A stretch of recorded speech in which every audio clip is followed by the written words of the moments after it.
Hello guys, मैं राजीव कुमार स्वामी एक बार फिर से हाजिर हूँ आप लोगों के साथ एक और वीडियो में, जिसमें अपन अगले चैप्टर की चर्चा करेंगे, जिसमें है हमारी द्वितीयक क्रियाएं। तो द्वितीयक क्रियाएं क्या होती हैं, ठीक है।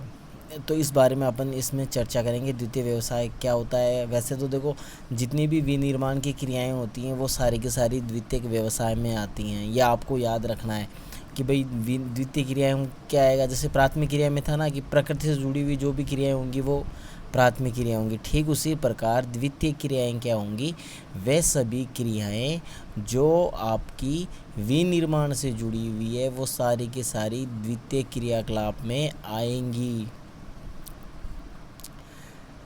तो आइए चलते हैं, इसके बारे में जानते हैं। तो संपूर्ण आर्थिक क्रियाएं, चाहे वो प्राथमिक हो, द्वितीय हो, तृतीय एवं चतुर्थी, सभी कार्य जो क्षेत्र हैं वो संसाधनों की प्राप्ति एवं उनके उपयोग का अध्ययन करना है।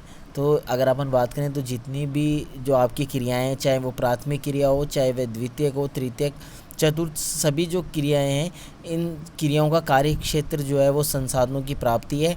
दूसरा, उनके उपयोग आदि का अध्ययन करना ही है। ये संसाधन मानव के जीवित रहने के लिए आवश्यक हैं, ठीक है। तो ये जो संसाधन है ये मानव के जीवित रहने के लिए आवश्यक हैं। तो उन संसाधनों की यहाँ पर बात हो रही है, ध्यान दीजिए आप, ठीक है। तो द्वितीय गतिविधियों की अगर आप की बात करें अपन, तो प्रकृति संसाधनों का मूल्य बढ़ जाता है, ठीक है। तो नॉर्मली मैं आपको कहूँ कि क्या होता है द्वितीय व्यवसाय, तो आप जो है इस परिभाषा को आप लिख सकते हो, क्योंकि याद रखना लंबे समय तक जो है वो पॉसिबल नहीं है, इसलिए आप इसको लिख सकते हो। बहुत ही अच्छी और आसान परिभाषा है, जिससे आप द्वितीय व्यवसाय समझ पाओगे। तो देखो, द्वितीय व्यवसाय के लिए क्या तो अपन बात करते हैं प्रकृति से प्राप्त वे सभी संसाधन जिसका मनुष्य तकनीकी और मशीनों की सहायता से रूप परिवर्तन करके उसके मूल्य को बढ़ा देता है, ठीक है, वह क्या कहलाता है, विनिर्माण कहलाता है या द्वितीय क्रिया कहलाती है, ठीक है। तो द्वितीय क्रिया समझ में आई। प्रकृति प्रदत्त, एक बार फिर से सुन लीजिए, प्रकृति प्रदत्त वस्तुओं का मशीन और तकनीकी सहायता से उसके रूप में परिवर्तन करके उसको अधिक मूल्यवान बनाना या उसके मूल्य में वृद्धि करना ही द्वितीय क्रिया कहलाती है। तो प्रकृति में पाए जाने वाले कच्चा माल का जो रूप होता है उसका रूप बदल दिया जाता है, ठीक है। तो यहाँ पर देखिए जो परिभाषा है वो किस प्रकार से है, तो इसमें आप देखो समझने की कोशिश कीजिए। इसमें क्या होता है कि जो भी प्रकृति से प्राप्त हमें जो वस्तु प्राप्त है, जैसे मान लो कोई भी चीज़ है, जैसे एग्जाम्पल के लिए जो है अपन बात करते हैं कपास की, तो कपास जो है वो खेतों में बोया जाता है, ठीक है। तो प्राथमिक व्यवसाय में आता है कपास, ठीक है, क्योंकि कपास की क्या है, कृषि की जाती है, और कृषि जो है आपकी प्राथमिक व्यवसाय में आती है। अब जो कपास है, कपास से जो है रुई प्राप्त होती है, ठीक है। अब वो रुई जो होती है उसकी कीमत ज़्यादा नहीं होती, लेकिन जब वही रुई उद्योगों में पहुंचती है, उद्योगों में पहुंचने के बाद उससे धागा बनाया जाता है और फिर उस धागे से कपड़ा तैयार किया जाता है, और जब वो कपड़ा मार्केट में आता है तो वो कपड़ा जो होता है उस रुई के मुकाबले महंगा होता है। अब यहाँ पर देखो दोनों चीज़ हो रही हैं। एक तो प्रकृति प्रदत्त वस्तु यानी रुई जो है वो प्राकृतिक रूप से प्राप्त हुई, उसका रूप परिवर्तन होकर क्या बन गया, कपड़ा बन गया। दूसरा वो क्या हो गई, मूल्यवान हो गया, ठीक है। रुई के मुकाबले कपड़ा जो होता है वो महंगा होता है। तो इस प्रकार से जो है परिवर्तन है वो किया जाता है, जिसमें रूप बदलकर वस्तु को जो है वो मूल्यवान बनाया जा सकता है। इसमें आप और भी एग्जाम्पल दे सकते हो। रुई का मैंने आपको एक बताया, इसे लोहा अयस्क का आप दे सकते हो, तांबा अयस्क का दे सकते हो, ठीक है। और भी आपके जैसे मोटर गाड़ी जो पार्ट्स हैं उनका दे सकते हो, ऑटोमोबाइल्स जो है उनका दे सकते हो।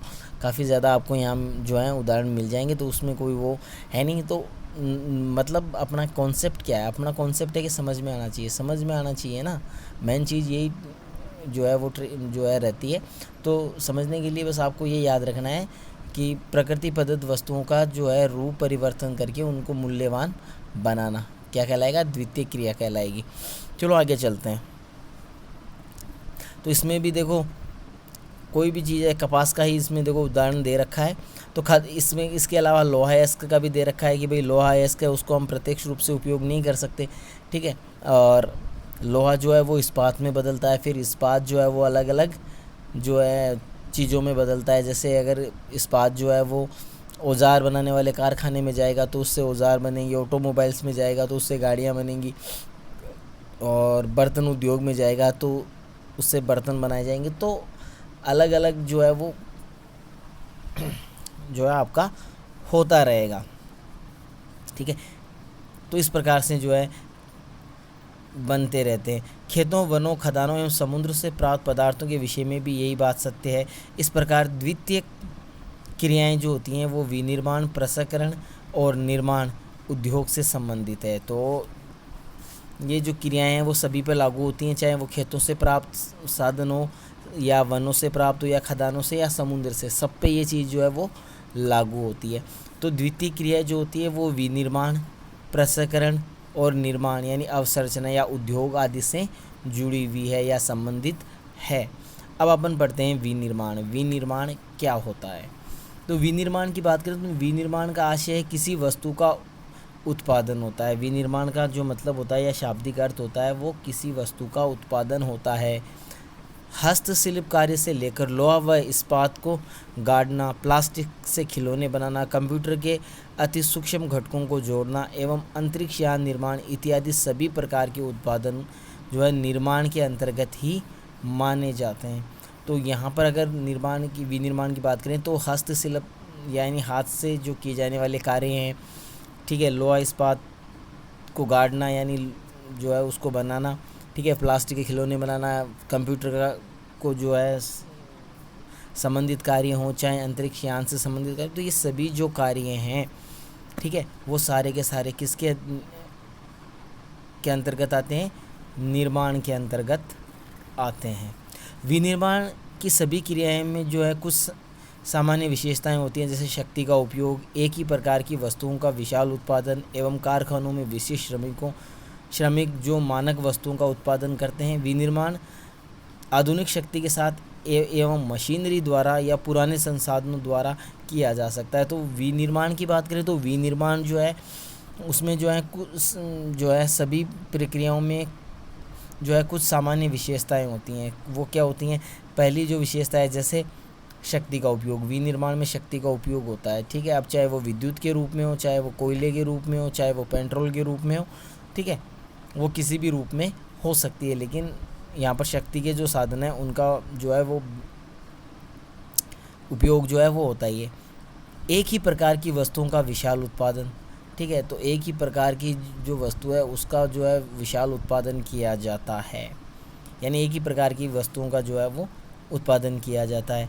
कारखाने में जो विशिष्ट श्रमिक होते हैं जो मानक वस्तु का उत्पादन करते हैं तो सभी में होते हैं, और जो है कुशल श्रमिक होते हैं जो, या आप कह सकते हो एक्सपीरियंस होता है उन्हें, जो किसी न किसी वस्तु के निर्माण में जो है वो काफ़ी ज़्यादा उनको एक्सपीरियंस होता है, और तो ऐसे लोग भी जो है वो महत्वपूर्ण रहते हैं। विनिर्माण में जो है शक्ति के साधन और मशीन द्वारा या पुराने संसाधनों द्वारा किसी भी रूप में जो है वो कार्य किया जाता है। तृतीय विश्व के अधिकांश देशों में विनिर्माण को अब भी शाब्दिक अर्थों में प्रयोग किया जाता है, ठीक है। तो तृतीय विश्व की बात करें यानी ऐसे देश जो 1950 के आसपास या इसके बाद में आज़ाद हुए हैं, उन्हें तृतीय या तीसरी दुनिया कहा जाता है, या आप ऐसे भी मान सकते हो वह देश जो कभी उपनिवेश रहे हैं, ठीक है, तो वो तृतीय दुनिया विश्व में आते हैं, ठीक है, या तीसरी दुनिया उनको कहते हैं। तो ये जो देश हैं वो विनिर्माण को अब इसके जो है शाब्दिक अर्थ में प्रयोग करते हैं। इन देशों में सभी विनिर्माताओं को संपूर्ण रूप से चित्रण करना कठिन है, ठीक है। इससे औद्योगिक क्रिया के उन प्रकारों पर अधिक बल दिया जाता है जिसमें उत्पादन के कम जटिल तंत्र को लिया जाता है, ठीक है। तो इसमें उद्योग जो है वो उनको लिया जाता है जो काफ़ी कम जो है जटिलतापूर्ण होते हैं। आगे अपन चलें तो यहाँ पर अपन बात करते हैं बड़े पैमाने पर होने वाले विनिर्माण की विशेषताएं। तो वर्तमान समय में बड़े पैमाने पर होने वाले विनिर्माण की विशेषताएं जो है वो निम्नलिखित है। यानी देखो यहाँ पर बड़ा, हालांकि अपन सभी उद्योगों के बारे में पढ़ेंगे, लेकिन यहाँ पर जो है वो आधुनिक जो बड़े पैमाने हैं पर होने वाला विनिर्माण है उसकी विशेषताओं के बारे में यहाँ बताया गया है। देखो क्योंकि ज़्यादा व्यापार इन्हीं की वजह से होता है, और ज़्यादातर जो आवश्यकताएं हैं, वस्तुओं की आवश्यकता की पूर्ति भी इन्हीं के द्वारा होती है। तो पहला आपका है कौशल विशिष्टकरण या उत्पादन की विधियाँ। तो शिल्प तरीके से कारखानों में थोड़ा ही सामान स्थापित किया जाता है, उत्पादित किया जाता है। तो शिल्प तरीके से जो है मतलब थोड़ा ही सामान जो है कारखानों में उत्पादित किया जाता है, जो आदेशानुसार बनाया जाता है, अतः इसकी लागत अधिक आती है। जबकि अधिक उत्पादन संबंध में बड़े जो पैमाने पर बनाए जाने वाले सामान जो हैं, जिसमें प्रत्येक कारीगर निरंतर एक ही प्रकार का कार्य करता है। तो छोटे जो कारखाने होते हैं, छोटे कारखानों में क्या होता है कि जो वस्तु है वो बनाई जाती है तो वो एक ही प्रकार की बनाई जाती है, और वो भी जो है ऑर्डर पे बनाई जाती है, कम बनाई जाती है। तो ऐसे में वो चीज़ काफ़ी महंगी रहती है। लेकिन बड़े पैमाने के उद्योग हैं, उसमें क्या होता है, ऐसी चीज़ें जो हैं वो बड़े आधार पर बनाई जाती हैं, यानी काफ़ी ज़्यादा संख्या में बनाई जाती है, और यहाँ पर काम करने वाले श्रमिक जो हैं वो एक ही प्रकार के कार्य में लगे हुए होते हैं। उद्योग का निर्माण एवं विनिर्माण उद्योग। देखो, विनिर्माण का शाब्दिक अर्थ होता है हाथ से बनाना। तो विनिर्माण जो है उसका जो शाब्दिक अर्थ होता है तो वो अर्थ होता है हाथ से बनाना। फिर भी इसमें यंत्रों द्वारा बनाए गए सामान भी सम्मिलित किया जाता है। ठीक है, तो शाब्दिक अर्थ की बात करें तो विनिर्माण का अर्थ होता है हाथ से बनाना, यानी कोई जो अपन हाथ से जो भी बनाएंगे वो विनिर्माण में आएगा, मतलब इसकी जो शाब्दिक अर्थ है। लेकिन हाँ, यहाँ पर आज क्या है कि अगर अपन बात करें तो यहाँ पर जो है विनिर्माण जो है इसमें यंत्रीकरण को भी शामिल किया, यानी मशीनीकरण को भी शामिल किया गया, या मशीनों से बनने वाला उत्पाद है उसको भी शामिल किया गया है। यह एक परम आवश्यक प्रक्रिया है जिसमें कच्चे माल को स्थानीय या दूरस्थ बाजार में बेचने के लिए उच्च मूल्य के तैयार माल में परिवर्तित कर दिया जाता है। तो ये क्या है, आपकी जो है परम आवश्यक प्रक्रिया है, जिसमें क्या होता है कच्चे माल को जो है स्थानीय या दूरस्थ बाज़ारों में बेचने के लिए जो है उसको उच्च मूल्यों के लिए तैयार किया जाता है या उससे परिवर्तित कर दिया जाता है, जिससे काफ़ी ज़्यादा पैसों जो है वो आते हैं। कहने का मतलब है कि चीज़ जो है वो उसको महंगी कर दी जाती है विनिर्माण के माध्यम से। वैचारिक दृष्टिकोण से उद्योग एक निर्माण इकाई होती है। तो अगर वैचारिक दृष्टि से अगर अपन बात करें तो उद्योग जो होता है ना, वो उद्योग एक निर्माण इकाई होती है, क्योंकि उद्योगों में हमेशा क्या होता है, निर्माण ही होता है। ठीक है, इसलिए निर्माण इकाई कहा गया है, क्योंकि उद्योगों में केवल और केवल निर्माण होगा। ठीक है, वहाँ प्रशिक्षण नहीं हो सकता, वहाँ एजुकेशन मतलब पढ़ाया नहीं जा सकता। क्यों नहीं पढ़ाया जा सकता? क्योंकि वहाँ पर वो जो उद्योग हैं उनकी प्रकृति, उनकी जो कार्यशैली है वो सिर्फ निर्माण की है। वो निर्माण करते हैं किसका? वस्तुओं का निर्माण करते हैं। यहाँ और किसी चीज़ का निर्माण मत ले लेना, वस्तुओं का निर्माण करते हैं। ठीक है, तो जिसकी जो है भौगोलिक स्थिति अलग होती है एवं प्रबंधन तंत्र के अंतर्गत लेखा बही एवं रिकॉर्ड का रख रखाव रखा जाता है। तो जो इसकी भौगोलिक स्थिति होती है वो अलग होती है, साथ ही साथ इसमें जो है जो प्रबंधन तंत्र होता है जिसके अंतर्गत इसमें लेखा जोखा बही खाता वगैरह सब रखा जाता है, रिकॉर्ड रखना पड़ता है। क्यों रखना पड़ता है? क्योंकि मैंने आपको भी बताया कि जो भाई काम होगा वो काम बड़े पैमाने पर होगा, बड़े पैमाने पर होगा तो उसके बारे में जानकारी होना ज़रूरी है। आगे अपन देखें तो उद्योग एक व्यापक नाम है और इसे विनिर्माण के पर्यायवाची के रूप में जो है देखा जाता है। तो उद्योग की बात करें तो उद्योग जो है एक व्यापक जो है शब्द है, मतलब कहने का मतलब क्या है, एक बड़ा शब्द है। ठीक है, और इसे जो है ना किसको? उद्योग को ये माना जाता है कि विनिर्माण का पर्यायवाची ही है। ठीक है, यानी उद्योग को विनिर्माण शब्द का पर्यायवाची माना जाता है या देखा जाता है। जब कोई इस्पात उद्योग और रसायन उद्योग शब्दावली का प्रयोग करते हैं तब उसके मस्तिष्क में कारखाने एवं कारखानों में होने वाली विभिन्न क्रियाओं का विचार उत्पन्न होता है। जब भी कोई है वो जो है जब भी कोई है इस्पात उद्योग है या रसायन उद्योग है आदि शब्दावलियों का प्रयोग, यानी उद्योग शब्द का जो है उपयोग करता है। ठीक है, चाहे वो रासायनिक करे, इस्पात उद्योग और भी कई प्रकार के उद्योग हैं।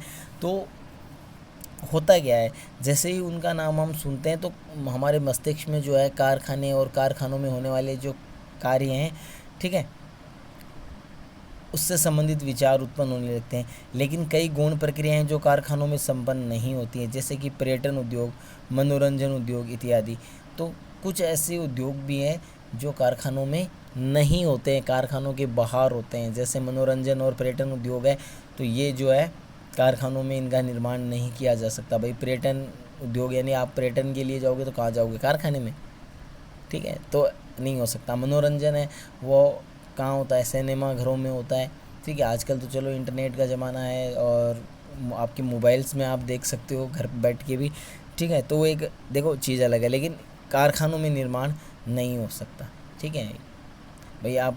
और मनोरंजन जो है वो मनोरंजन को कारखाने में तैयार किया जा सकता है कि भाई ये मनोरंजन बना के दिए, लो भाई आप मनोरंजन, ठीक है, तो ऐसा नहीं है, ठीक है। और इसी प्रकार पर्यटन नहीं है। अतः स्पष्ट है कि विनिर्माण उद्योग शब्दावली का प्रयोग किया जाता है। तो विनिर्माण जो है वो उद्योग शब्दावली का प्रयोग है वो किया जाता है। अब अपन बात करते हैं पॉइंट नंबर 2 की, जो अपन पढ़ रहे थे बड़े पैमाने के उद्योगों के संदर्भ में। तो यंत्रीकरण से तात्पर्य है किसी कार्य को पूर्ण करने के लिए मशीनों का प्रयोग करना। तो यंत्रीकरण क्या होता है कि किसी भी कार्य को पूरा करने के लिए जो मशीनों का प्रयोग किया जाता है उसे ही क्या कहते हैं, यंत्रीकरण कहते हैं। इसमें स्वचालित निर्माण प्रक्रिया के दौरान मानव की सोच को जो है सम्मिलित किए बिना कार्य यंत्रीकरण की विकसित अवस्था है। तो वर्तमान समय में जो है जो मशीनें आ रही हैं वो स्वचालित हैं, या आप कह सकते हो कि कंप्यूटरीकृत है। और कंप्यूटरीकृत मशीनें जो हैं वो मानव के बिना भी कार्य करने में सक्षम हैं, ठीक है। मानव की सोच की जो है उनको आवश्यकता नहीं है। तो ये जो है यंत्रीकरण की जो है एक विकसित अवस्था है। पुनर्निवेशन एवं समृद्ध पाश कंप्यूटर नियंत्रण प्रणाली से युक्त स्वचालित कारखाने जिनमें मशीनों को सोचने के लिए विकसित किया गया और पूरे विश्व में नज़र आने लगे हैं। तो आज जो है कंप्यूटरीकरण जो है उसको बढ़ावा मिला है, ठीक है। पुनर्निवेश हुआ, वृद्ध पाश जो से कंप्यूटर जो मशीनें हैं उनका निर्माण किया है, और तो ये मशीनें जो हैं वो सोचने का कार्य भी करती हैं, ठीक है। और आज ऐसी मशीनें हैं वो पूरे विश्व में देखने को मिल रही हैं, ठीक है। तो इसमें इस प्रकार की चीज़ें जो हैं वो आपकी शामिल हैं। नेक्स्ट अपन देखें तो प्रौद्योगिकी नवाचार। तो प्रौद्योगिकी नवाचार जो है वो शोध एवं विकास युक्तियों के द्वारा जो है विनिर्माण की गुणवत्ता को नियंत्रित करने, अवशिष्ट के निस्तारण एवं अदक्षता को समाप्त करने तथा प्रदूषण के विरुद्ध संघर्ष का महत्वपूर्ण पहलू है। तो आज जो है प्रौद्योगिकी नवाचार यानी टेक्नोलॉजी है वो लगातार उद्योगों में बढ़ रही है, ठीक है। और इस जो तकनीकी है या टेक्नोलॉजी है इसके बढ़ने की वजह से जो है काफ़ी चीज़ें जो हैं वो सरल होती जा रही हैं, ठीक है। देखो इसमें क्या हो रहा है, देखो सबसे पहला बात तो है कि अगर तकनीकी का उपयोग जो होगा तो इसमें क्या है, गुणवत्ता जो रहेगी, वस्तुओं की जो गुणवत्ता है या विनिर्माण की जो गुणवत्ता है उसमें क्या आएगा, नियंत्रण होगा, ठीक है, यानी और अच्छा होगा। इसके अलावा जो अवशिष्ट बच जाते हैं उसके निस्तारण संबंधी जो चीज़ें हैं वो भी क्लियर होंगी अच्छे से, कि टेक्नोलॉजी के कारण जो है उनको व्यवस्थित किया जा सकता है। इसके अलावा जो अदक्षता है उसको हमेशा के लिए समाप्त किया जा सकता है, ठीक है। तथा पर्यावरण के विरुद्ध भी जो है संघर्ष में महत्वपूर्ण है, ठीक है। तो पर्यावरण को भी जो है उद्योगों से नुकसान ना पहुँचे। तो ये सारी चीज़ें हैं वो नई जो प्रौद्योगिकी है उससे जुड़ी हुई हैं। उसके बाद में आता है आपका नेक्स्ट है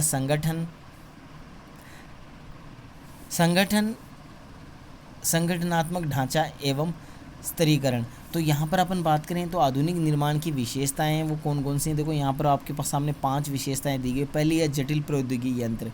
तो विनिर्माण जो उद्योग यानी आधुनिक जो उद्योग हैं वो क्या है, जटिल प्रौद्योगिकी है, ठीक है, यानी एक मुश्किल जो है टेक्नोलॉजी पर आधारित हैं, ठीक है, यानी एक आसान जो तकनीकी है उस पर आधारित नहीं है। दूसरा क्या है, अत्यधिक विशिष्टीकरण एवं श्रम विभाजन के द्वारा जो है कम प्रयास एवं अल्प लागत से अधिक माल जो है वो उत्पादन करना है।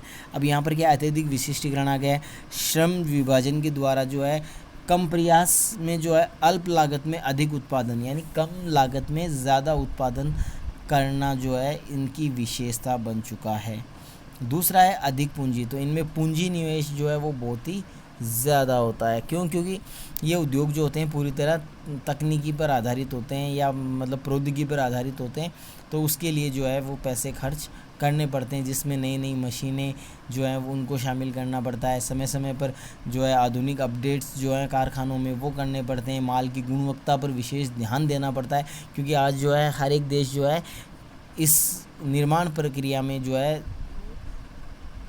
होड़ में आगे बढ़ रहे हैं, जिसके कारण काफ़ी ज़्यादा प्रतिस्पर्धाएँ करनी पड़ रही हैं। तो उन प्रतिस्पर्धाओं में टिके रहने के लिए जो है नई चीज़ों के साथ जुड़ना ज़रूरी है, जिसमें पूंजी की काफ़ी ज़्यादा आवश्यकता होती है। बड़े संगठन एवं, तो ठीक है, तो बड़े संगठनों की बात करें तो बड़े संगठन होने चाहिए, क्योंकि देखो बड़े जो उद्योग होते हैं वो काफ़ी बड़े होते हैं, काफ़ी विस्तृत होते हैं। तो एक व्यक्ति जो है वो वहाँ जो है उस पूरे उद्योग को मैनेज नहीं कर सकता। ठीक है, चाहे यहाँ पर देखो उद्योगों की बात नहीं है, यहाँ पर चाहे आप उद्योग ले लो या कोई छोटा मोटा संगठन ले लो, कोई भी संगठन ले लो या कोई स्कूल कॉलेज, ठीक है, तो जितनी भी संस्थाएं हैं, ठीक है, जो संस्थाएं कार्यरत हैं, तो वहाँ पर क्या होता है कि मैनेजमेंट जो होता है ना या संगठन जो होता है वो एक बड़ा संगठन होना चाहिए, तभी जो चीज़ें हैं वो जो संस्थाएं हैं वो सफल हो सकती हैं और चीज़ें जो हैं वो आपके अनुकूल होगी। तो उद्योगों में भी ऐसा ही होता है, तो इसलिए उद्योगों में बड़े संगठन होते हैं, हर एक कार्य को अलग अलग जो संगठन बनाकर उनको सौंप दिए जाते हैं, तो इसकी वजह से जो फ़ायदा या बेनिफिट है वो ज़्यादा होगा। उसके बाद में आती है प्रशासनिक अधिकारी वर्ग। इसके अलावा जो है उद्योगों के अंदर जो है या संस्था में आपने देखा होगा तो कुछ अधिकारी जो है वो होते हैं, ठीक है, प्रशासनिक अधिकारी, जो उस संस्था से संबंधित कार्यों की जो है देख रेख उनके करते हैं, ताकि किसी प्रकार का कोई जो दिक्कत है वो ना हो या और जो कमियां हैं वो ना हो। तो इन चीज़ों के बारे में जो है वो सब ध्यान रखते हैं, जिससे जो है उद्योग है वो हमेशा जो है वो बेनिफिट में होता है, या जो भी संस्था है वो संस्था हमेशा बेनिफिट में रहती है। तो ये चीज़ें इसमें। अब अगला आता है अनियमित भौगोलिक वितरण। तो दूसरे की अगर अपन बात करें तो आधुनिक निर्माण के प्रमुख संकेंद्र कुछ ही स्थानों पर सीमित हैं। तो आधुनिक निर्माण के जो प्रमुख संकेंद्रण हैं तो वो कुछ ही स्थानों पर हैं। विश्व के कुल स्थलीय भाग के 10% से भी कम भूभाग पर जो है इनका विस्तार है। ठीक है, तो ये जो इनके भौगोलिक वितरण की बात करें तो इनका भौगोलिक वितरण है वो एक समान नहीं है, और विश्व के केवल 10% से भी कम भूभाग पर जो है वृहद पैमाने के या बड़े पैमाने के उद्योग हैं वो पाए जाते हैं। ये देश की आर्थिक एवं राजनीतिक शक्ति का केंद्र बन गए हैं, और ये जो हैं आज की अगर अपन बात करें किसी भी देश की, तो वहाँ की जो आर्थिक और राजनीति का केंद्र है वो उद्योग बन चुके हैं, क्योंकि उद्योग जो है वो एक महत्वपूर्ण पक्ष हो गया। ठीक है, उद्योगों में से पैसा जो है वो बहुत ज़्यादा कमाया जाता है। ठीक है, किसी देश की अर्थव्यवस्था में उद्योगों का बहुत बड़ा योगदान होता है। ठीक है, तो इस वजह से ये एक प्रमुख केंद्र बन चुके हैं। कुल क्षेत्रों को आच्छादित करने की दृष्टि से विनिर्माण स्थल प्रक्रियाओं की अधिक गहनता के कारण बहुत कम स्पष्ट हैं तथा कृषि की अपेक्षा बहुत छोटे क्षेत्रों पर संकेंद्रित हैं।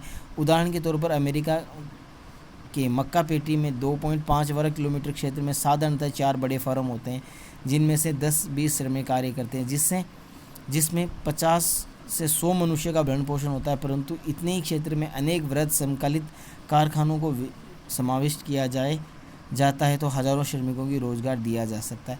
तो यहाँ पर देखो अमेरिका की मक्का पेटी जो है उसका उदाहरण आपके सामने दिया है कि भाई अमेरिका की जो मक्का पेटी है, ठीक है, वो 2.5 वर्ग किलोमीटर में फैली हुई है। मतलब माना है, एक एरिया माना है कि 2.5 वर्ग किलोमीटर के अंदर जो है साधारणतः आपको 4 जो बड़े फोरम हैं वह मिलेंगे। 2.5 वर्ग किलोमीटर काफ़ी बड़ी जगह होती है, तो 4 या 5 फॉर्म मिलेंगे। ठीक है, और उसमें काम करने वाले लोग कितने होंगे? 10 से 20 होंगे। ठीक है, और कितने मनुष्य का भरण पोषण करेंगे? 50 से 100 का।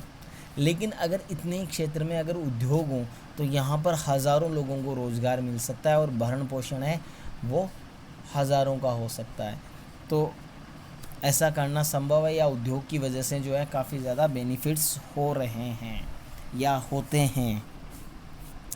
बड़े पैमाने पर लगाए जाने वाले उद्योग विभिन्न स्थितियों की का चुनाव क्यों करते हैं? क्योंकि महत्वपूर्ण होता है, अगर नहीं करेंगे तो दिक्कत हो जाएगी, क्योंकि इसमें देखो कच्चा माल, शक्ति के साधन, ठीक है, श्रमिक शक्ति है ना, तो ये सारी चीज़ें जो है वो महत्वपूर्ण होती हैं। अगर ऐसा नहीं होगा तो उद्योग जो है वो घाटे में जा सकता है।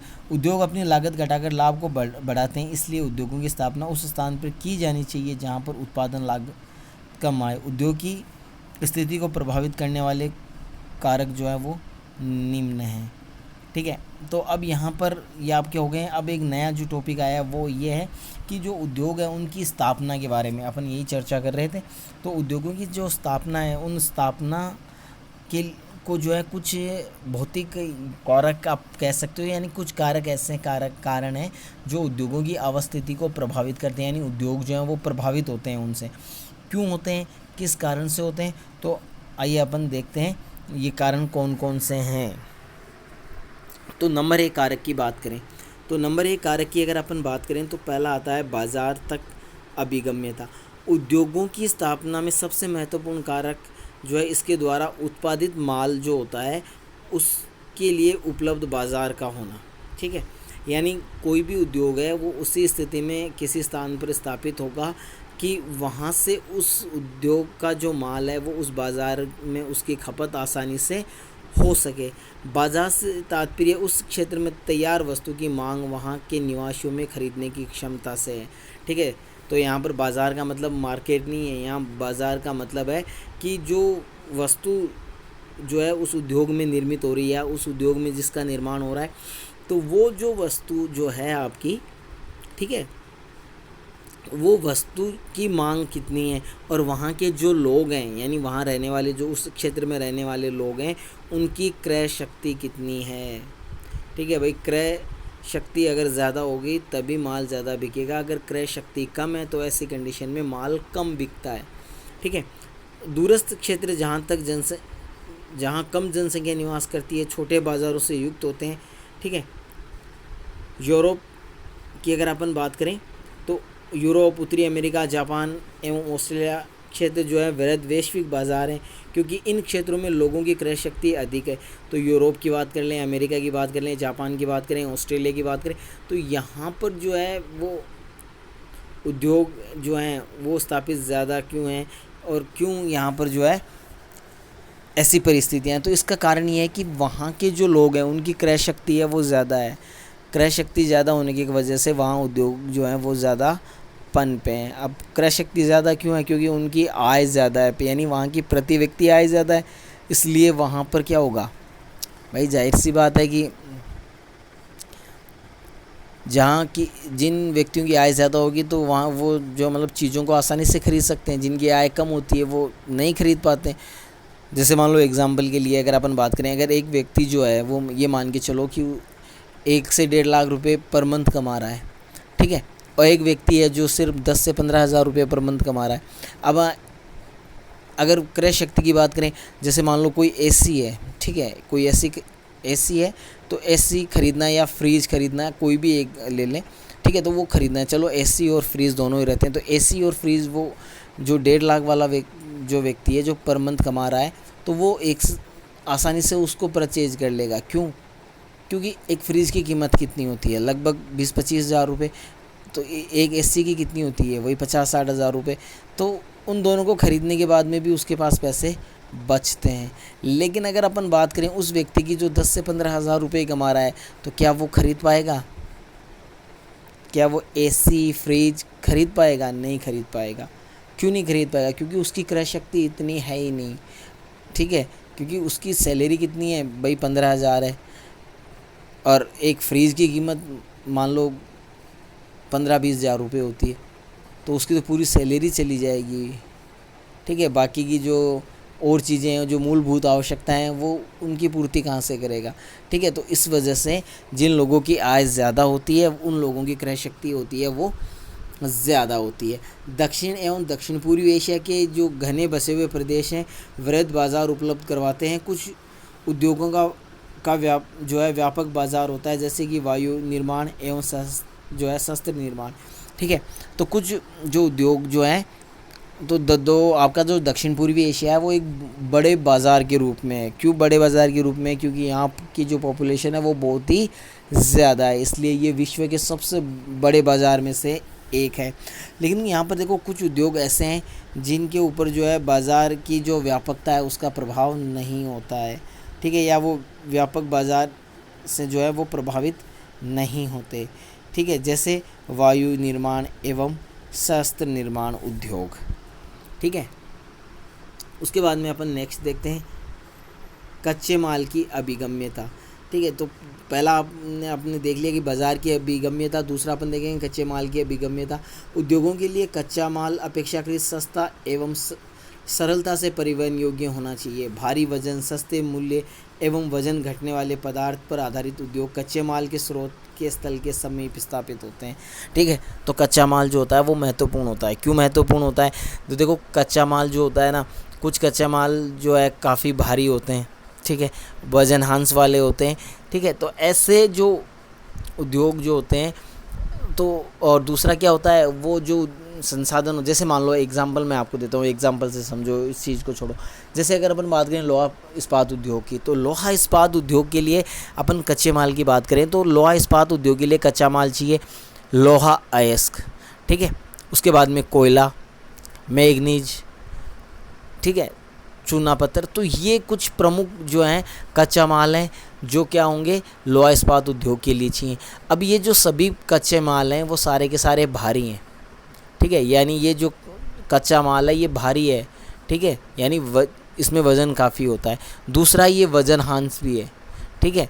कहने का मतलब क्या है, वज़न हांस क्या होता है, ऐसा कच्चा माल जो मतलब क्या होता है कि जितना प्रयुक्त होता है उससे तैयार माल कम प्राप्त होता है। जैसे मान लो, कहने का मतलब है कि 1 टन लोहा इस्पात बनाने के लिए क्या होता है, 1.5 टन लोहा अयस्क लगता है, 1.5 टन कोयला लगता है, लगभग जो है आपका आधा टन जो है वो मैग्नीज लगता है, और लगभग 1 टन के आसपास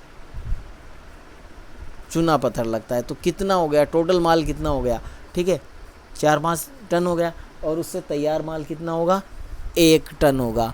तो ऐसे में क्या हुआ कि कच्चा माल कितना लगा, 4 टन, प्राप्त कितना हुआ, 1 टन, वजन घटा कि बढ़ा, घटा। तो ऐसे जो उद्योग होते हैं या ऐसे जो कच्चे माल होते हैं उन्हें वजनहांस कहा जाता है या वजनहांस उद्योग कहा जाता है, ठीक है। तो ऐसे उद्योग जो हैं वो हमेशा कहाँ स्थापित होंगे, कच्चे माल के निकट ही स्थापित होंगे, ताकि परिवहन लागत को कम किया जा सके। क्योंकि अगर परिवहन लागत बढ़ती है तो जो भी वस्तु जिस कारखाने में या जिस उद्योग में निर्मित होती है वहाँ पर क्या होता है, उसकी मूल्य में वृद्धि हो जाती है, ठीक है। तो ये चीज़ आपकी रहेगी। अब इसमें जैसे देखो इस्पात है, इस्पात आ गया, चीनी आ गया, सीमेंट आ गया, तो ये ऐसे उद्योग हैं। कच्चे माल के स्रोत के समीप स्थापित उद्योगों के लिए पदार्थ शीघ्र जो है नष्टशीलता एक अनिवार्य कारक है, ठीक है। कुछ ऐसे भी जो है मतलब उद्योग होते हैं जिनमें कच्चा माल जो होता है ना वो शीघ्र ख़राब होने वाला होता है। तो ऐसे में भी जो है इस ऐसे उद्योगों की स्थापना भी हमेशा कच्चे माल के निकट ही स्थापित होगी, जिसके अंदर आपके देखो मतलब कृषि से संबंधित जो उत्पाद हैं, दूध या दूध से बनने वाले जो अपवाद हैं, तो वो सारे शीघ्र नष्ट होने वाले होते हैं। तो ऐसे में इनकी स्थापना भी हमेशा कच्चे माल के निकट ही स्थापित होगी, ठीक है। आगे अपन देखते हैं श्रम आपूर्ति तक अभिगम्यता। तो उद्योगों की जो अवस्थिति है उसमें श्रमिक एक प्रमुख कारक है। बढ़ते हुए यंत्रीकरण, स्वचालन एवं औद्योगिक प्रक्रियाओं के लचीलेपन ने उद्योगों में श्रमिकों पर निर्भरता को कम कर दिया है।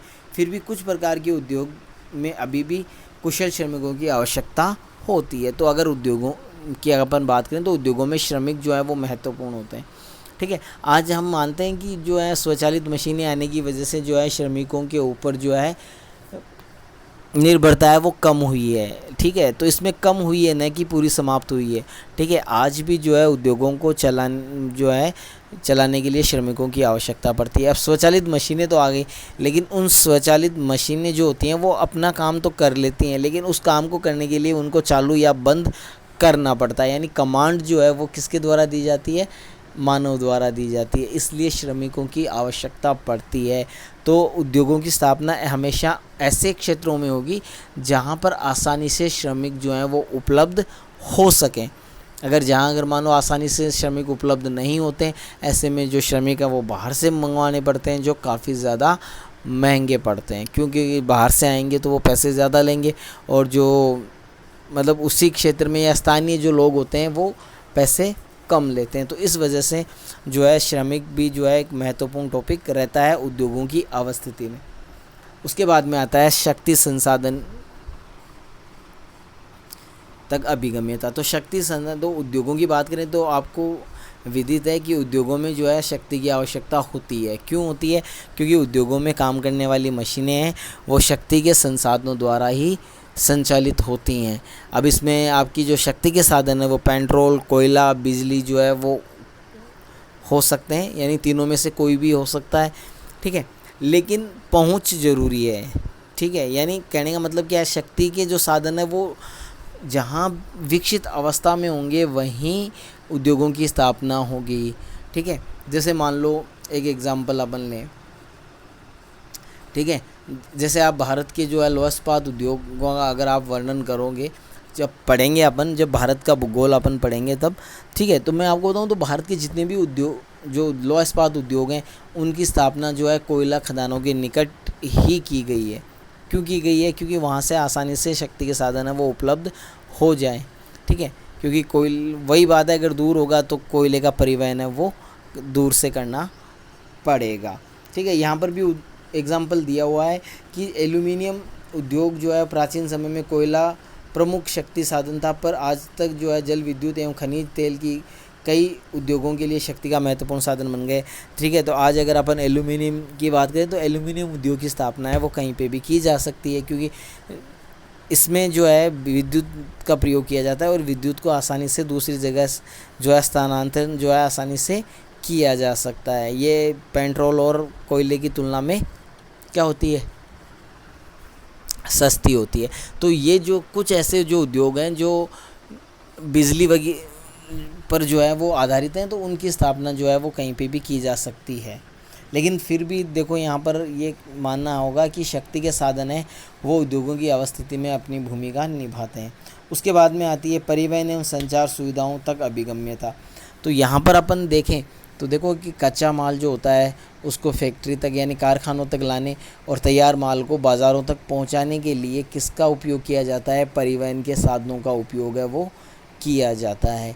तो उद्योग हमेशा उसी क्षेत्र में स्थापित होंगे जहाँ की जो यातायात व्यवस्था है वो उन्नत होगी, ठीक है, या परिवहन जो है वो काफ़ी उन्नत अवस्था में होगा, चाहे वो सड़क परिवहन हो, चाहे वो रेल परिवहन हो, ठीक है, तो वो या जल परिवहन हो। तो ऐसे स्थानों पर जो है वो ज़्यादा जो है इनकी की जाती है, ठीक है।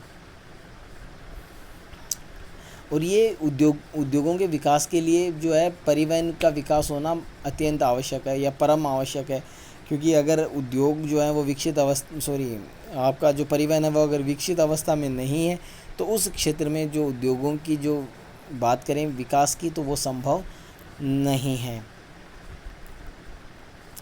पश्चिमी यूरोप, अमेरिका के पूर्वी भागों में अत्यधिक परिवहन तंत्र विकसित होने के कारण सदैव इन क्षेत्रों में जो है उद्योगों का संकेंद्रण रहा है। तो अगर आप विश्व मैप पर देखोगे तो अमेरिका और यूरोप की बात करें तो अमेरिका का पूर्वी भाग और पश्चिमी यूरोप जो है यहाँ पर क्या है, उद्योगों का जो संकेंद्रण है वो बहुत ज़्यादा, यानी बहुत ज़्यादा उद्योग यहाँ पर हैं। तो क्यों है वो? इसलिए है क्योंकि इन क्षेत्रों के अंदर क्या है, उद्योगों के विकास के लिए परिवहन जो है वो महत्वपूर्ण है, और परिवहन पर इस क्षेत्र में परिवहन जो जाल है वो काफ़ी उन्नत अवस्था में है, जिसकी वजह से यहाँ पर जो है क्या है, आसानी से उद्योग जो है विकसित हो रहे हैं। आधुनिक उद्योग का जो है प्रतिग्रहण ढंग से परिवहन तंत्र से जुड़ा हुआ है, और आधुनिक अगर उद्योगों की बात करें तो उनका परिवहन के साथ जो संबंध है वो इस प्रकार से हैं कि हम उनको अलग नहीं कर सकते, उन दोनों को अलग नहीं कर सकते, क्योंकि दोनों अगर उनको उद्योग को अगर अपन उद्योग से अपन ने परिवहन को अलग कर दिया तो ऐसे में उद्योग जो है वो विकसित नहीं हो पाएगा। परिवहनता में सुधार समकालिक आर्थिक विकास और विनिर्माण की प्रादेशिक विशेषता को बढ़ावा देता है। उद्योगों हेतु सूचनाओं के आदान प्रदान एवं प्रबंधन के लिए संचार भी महत्वपूर्ण होता है। अब संचार के साधनों की बात करें तो ये भी महत्वपूर्ण होते हैं। क्यों महत्वपूर्ण होते हैं? देखो, आज पहले जो उद्योग होते थे वो छोटे पैमाने के होते थे और स्थानीय स्तर की ही जो मांग की है उसकी पूर्ति करते थे। लेकिन आज की अगर अपन बात करें तो जो उद्योग हैं वो बड़े पैमाने पर लगाए जाते हैं और ये जो है सिर्फ़ और सिर्फ स्थानीय नहीं बल्कि संपूर्ण देश और विदेशों में की जो मांग है वस्तुओं की उनकी पूर्ति भी करते हैं। अब उनकी पूर्ति करने के लिए ज़रूरी है कम्युनिकेशन, यानी संचार ज़रूरी है। ठीक है, हम यहाँ से वहाँ माल जो भेजते हैं या जो ऑर्डर आता है या ऑर्डर देते हैं, ठीक है, तो ये सारी चीज़ें जो हैं वो किसके ऊपर संपन्न होती है? संचार के साधनों द्वारा ही संभव होती है, क्योंकि रोज़ रोज़ किसी स्थान पे जाके आना वो संभव नहीं है। जैसे मान लो कि कोई उद्योग है भारत का और वो अमेरिका के साथ व्यापार करता है, तो अब ऐसा थोड़ी ना कि वो उद्योगपति जो है वो हर डील के लिए अमेरिका जाएगा, ठीक है, या अमेरिका वाले भारत आएंगे, तो ऐसा नहीं हो। ठीक है, तो उसके लिए संचार जो है वो भी उन्नत अवस्था में होना चाहिए। संचार के साधन भी महत्वपूर्ण होते हैं, क्योंकि उसमें वो जो उद्योग वाला है वो डायरेक्ट अमेरिका से जो भी अमेरिका को जो चीज़ चाहिए वो वहाँ से संचार के माध्यम से जो है बात हो जाती है या डील जो है वो कंप्लीट हो जाती है, वस्तुओं का आदान प्रदान। ठीक है, तो इससे संबंधित जो सारी प्रोसेस है वो आसानी से जो है कम्युनिकेशन के माध्यम से की जा सकती है। इसके बाद में आता है सरकारी नीतियाँ। तो संतुलित आर्थिक विकास हेतु सरकार जो है वो प्रादेशिक नीति अपनाती है, जिसके अंतर्गत विशिष्ट क्षेत्रों में उद्योगों की स्थापना की जाती है। ठीक है, तो उद्योग जो है सरकार जो है वो संतुलित आर्थिक विकास हेतु जो है क्या करती है कि प्रादेशिक नीति अपनाती है, यानी वो क्या देखती है कि हर एक क्षेत्र का विकास हो। सरकार का मानना होता है कि हर एक क्षेत्र का विकास हो और उसी क्षेत्र को ध्यान में रखते हुए सरकार जो है प्रादेशिक नीतियाँ जो है वो बनाती हैं और उनको अपनाती भी हैं। ठीक है, और इसके अंतर्गत जो है विशिष्ट क्षेत्रों में जो है वो उद्योगों की स्थापना भी करती हैं। ठीक है, जिससे वो जो क्षेत्र होता है उसकी आर्थिक स्थिति जो है अच्छी हो सके और जो दूसरे जो और प्रदेश हैं उनके बराबर आ सके, तो सरकार भी ऐसा करती है। उसके बाद में आता है समूह अर्थव्यवस्था तथा अभिगम्यता उद्योग के संबंध। तो प्रधान उद्योग की समीपता से अन्य जो उद्योग होते हैं ना वो लाभान्वित होते हैं। तो यहाँ पर समूह अर्थव्यवस्था क्या है? तो प्रधान उद्योग यानी बड़ा उद्योग जो होता है उससे छोटे उद्योग जो हैं वो लाभान्वित होते हैं और ये लाभ जो है समूह अर्थव्यवस्था के रूप में परिणित होता है। और जो उस बड़े उद्योग से जो छोटे उद्योग लाभान्वित हो रहे हैं इसे ही क्या कहते हैं? लाभ समूहन अर्थव्यवस्था के रूप में जाना जाता है। विभिन्न उद्योगों के मध्य पाई जाने वाली श्रृंखला से बचत की प्राप्ति होती है। ठीक है, तो इसमें क्या होता है, जैसे मान लो कोई उद्योग है, जैसे कोई बड़ा उद्योग है, कौन सा उद्योग? जैसे लोहा इस्पात उद्योग अपन एग्जांपल लेते हैं ना, तो लोहा इस्पात उद्योग है, उसके आसपास छोटे छोटे जो हैं उद्योग हैं। अब लोहा इस्पात उद्योग में लोहा इस्पात तैयार होता है, तो वो छोटे उद्योग जो हैं वो लोहा इस्पात को वहाँ से ख़रीद लेते हैं और विभिन्न प्रकार की जो है वस्तुओं जो है उनका निर्माण करते हैं। तो अब जो वो बड़ा उद्योग है उसका तो कच्चा माल खपत हो रहा है तो उसको वैसे लाभ हो रहा है, और वो जो उद्योग है वो सभी उद्योगों को लोहा इस्पात दे रहा है तो उनको वैसे लाभ हो रहा है। तो ऐसी कंडीशन में जो होती है उस कंडीशन को ही क्या कहते हैं? समूहन अर्थव्यवस्था कहते हैं। उपरोक्त सभी कारण निम्नलिखित रूप से किसी भी उद्योग की अवस्थिति को जो है वो निर्धारित करते हैं। इसके बाद में अपना आता है स्वच्छंद उद्योग। तो स्वच्छंद उद्योग क्या होता है? स्वच्छंद उद्योग व्यापक विविधता वाले स्थानों पर स्थित होते हैं। तो यहाँ पर जो ये है जो व्यापक विविधता वाले जो क्षेत्र होते हैं वहाँ पर स्वच्छंद उद्योग होते हैं। ये किसी विशिष्ट कच्चे माल जिनके बाहर में कमी हो रही है अथवा नहीं हो रही पर निर्भर नहीं करते। तो ये जो उद्योग हैं वो कच्चे माल पर निर्भर नहीं करते, ठीक है, या कच्चे माल के बाहर में कमी या बढ़ोतरी, तो इस चीज़ों से ये जो है परे होता है। इस उद्योग में जो होता है संगठन पुर्जों पर निर्भर होता है जो कहीं से भी प्राप्त किए जा सकते हैं। इसके लिए उत्पादन जो है वो कम मात्रा में होता है एवं श्रमिकों की भी कम आवश्यकता होती है। सामान्यतः ये उद्योग प्रदूषण नहीं फैलाते। इनकी स्थापना में महत्वपूर्ण कारक सड़कों के जाल द्वारा अभिगम्यता होती है। तो स्वच्छंद उद्योग क्या होता है? इस प्रकार के उद्योग होते हैं जो कच्चा माल जो होता है इनको किसी प्रकार से प्रभावित नहीं करता है। और साथ ही साथ ऐसे जो उद्योग होते हैं वो पुर्जों पर आधारित होते हैं, ठीक है।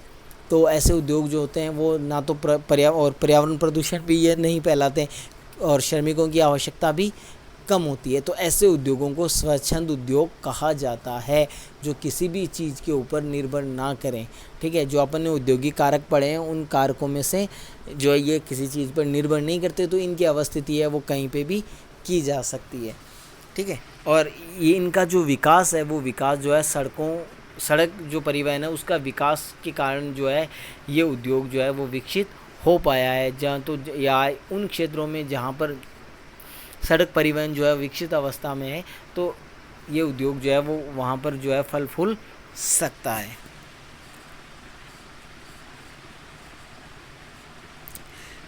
इस वीडियो में बस अब इतना ही। नेक्स्ट वीडियो में अपन फिर से मुलाकात होगी और उसमें अपन पढ़ेंगे उद्योगों का वर्गीकरण। तब तक के लिए नमस्कार, धन्यवाद।